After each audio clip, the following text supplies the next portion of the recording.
ಮಂಗಳೂರಿನ ಉರ್ವ ಸ್ಟೋರ್ನ ಧ್ಯಾನ ಸಂಗೀತ ಅಕಾಡೆಮಿ ಕಲಾ ಟ್ರಸ್ಟ್ ಮತ್ತು ಕರ್ನಾಟಕ ಸರ್ಕಾರದ ಕನ್ನಡ ಮತ್ತು ಸಂಸ್ಕೃತಿ ಇಲಾಖೆಯ ಸಹಯೋಗದೊಂದಿಗೆ 6ನೇ ವಾರ್ಷಿಕೋತ್ಸವದ ಪ್ರಯುಕ್ತ ಹಿಂದೂಸ್ತಾನಿ ಶಾಸ್ತ್ರೀಯ ಸಂಗೀತೋತ್ಸವ ಉರ್ವ ಸ್ಟೋರ್ನ ಅಮೃತ ಸೋಮೇಶ್ವರ ತುಳುಭವನ ಸಭಾಂಗಣದಲ್ಲಿ ನಡೆಯಿತು. ಹಿಂದೂಸ್ತಾನಿ ಸಂಗೀತದ ಪರಂಪರೆಯನ್ನ ಬೆಳೆಸುವ ಉದ್ದೇಶದಿಂದ ಸ್ಥಾಪಿಸಲ್ಪಟ್ಟ ಧ್ಯಾನ ಸಂಗೀತ ಅಕಾಡೆಮಿ ಕಲಾ ಟ್ರಸ್ಟ್ನ ಗುರುಗಳಾದ ಅಮಿತ್ ಕುಮಾರ್ ಬೆಂಗ್ರೆಯವರ ಮಾರ್ಗದರ್ಶನದಲ್ಲಿ ಮುನ್ನಡೆಯುತ್ತಾ ಬಂದಿದೆ.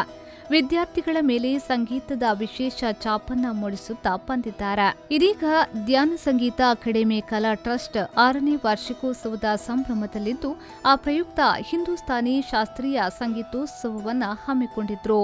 ಕಾರ್ಯಕ್ರಮವನ್ನ ಹೆಸರಾಂತ ಹಿಂದೂಸ್ತಾನಿ ಗಾಯಕ ಪಂಡಿತ್ ರಾಮ್ ದೇಶಪಾಂಡೆಯವರು ದೀಪ ಬೆಳಗಿಸಿ ಉದ್ಘಾಟಿಸಿದ್ರು. ಬಳಿಕ ಮಾತನಾಡಿದ ಅವರು, ಧ್ಯಾನ ಸಂಗೀತ ಅಕಾಡೆಮಿ ಕಲಾ ಟ್ರಸ್ಟ್ನ ವಾರ್ಷಿಕೋತ್ಸವದ ಪ್ರಯುಕ್ತ ಹಿಂದೂಸ್ತಾನಿ ಶಾಸ್ತ್ರೀಯ ಸಂಗೀತೋತ್ಸವವನ್ನು ಆಯೋಜಿಸಿರುವುದು ಸಂತೋಷದ ವಿಚಾರ.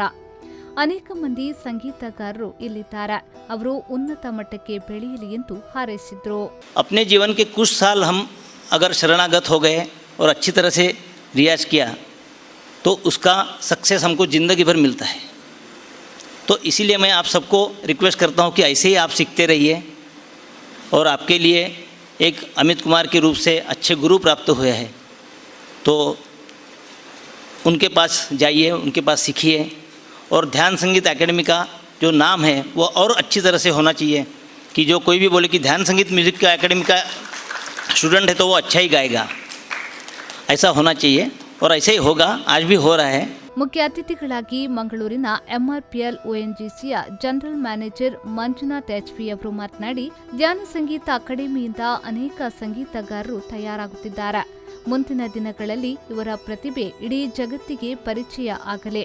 ಕರಾವಳಿಯ ಪ್ರತಿಭೆಗಳು ಶಾಸ್ತ್ರೀಯ ಸಂಗೀತದಲ್ಲಿಯೂ ಕೂಡ ಮಿಂಚಲಿ ಎಂದರು.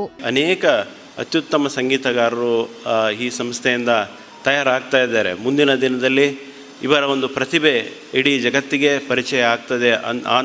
ಅಂಥ ಒಂದು ಪ್ರತಿಭೆ ಉಳ್ಳಂಥ ಒಂದು ಕಲಾವಿದರು ಈ ಸಂಸ್ಥೆಯಲ್ಲಿ ತಯಾರಾಗ್ತಾ ಇದ್ದಾರೆ ಅನ್ನುವಂಥ ಮಾಹಿತಿ ನಮಗೆ ಸಿಕ್ಕಿದೆ.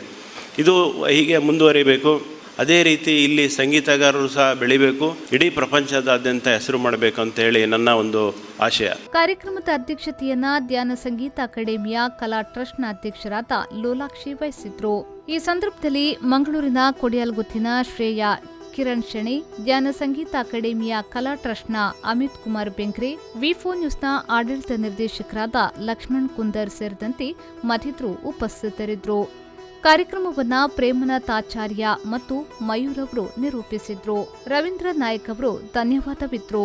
ನಂತರ ಧ್ಯಾನ ಸಂಗೀತ ಅಕಾಡೆಮಿ ಕಲಾ ಟ್ರಸ್ಟ್ನ ವಿದ್ಯಾರ್ಥಿಗಳಿಂದ ಸಂಗೀತ ಕಾರ್ಯಕ್ರಮ ನಡೆಯಿತು.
ಬಳಿಕ ಹೆಸರಾಂತ ಹಿಂದೂಸ್ತಾನಿ ಗಾಯಕರಾದ ಪಂಡಿತ್ ರಾಮ್ ದೇಶಪಾಂಡೆ ಮುಂಬೈ ಮತ್ತು ಶ್ರೀಮತಿ ದೇವಿ ಮೈಸೂರು ಅವರಿಂದ ಗಾಯನ ಕಾರ್ಯಕ್ರಮ ನಡೆಯಿತು.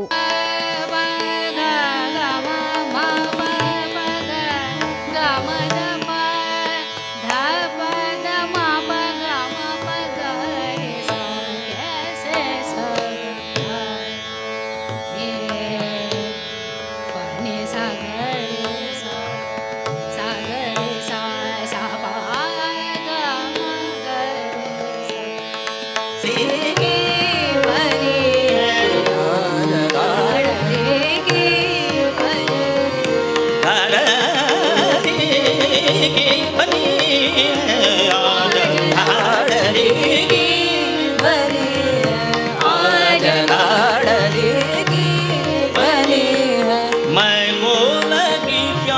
हाँ सुरतिया मैं को लगी प्यारी हाँ सुरतिया मैं को लगी प्यारी हाँ सुरतिया आज ತಬಲದಲ್ಲಿ ಮಾಯಾಂಕ್ ಬೆಡೇಕರ್ ಗೋವಾ, ರಾಜೇಶ್ ಶ್ರೀನಿವಾಸ್ ಭಾಗವತ್ ಮುಲ್ಕಿ, ಹಾರ್ಮೋನಿಯಂನಲ್ಲಿ ಪ್ರಸಾದ್ ಕಾಮತ್, ಹೇಮಂತ್ ಭಾಗವತ್ ಸಹಕರಿಸಿದ್ರು.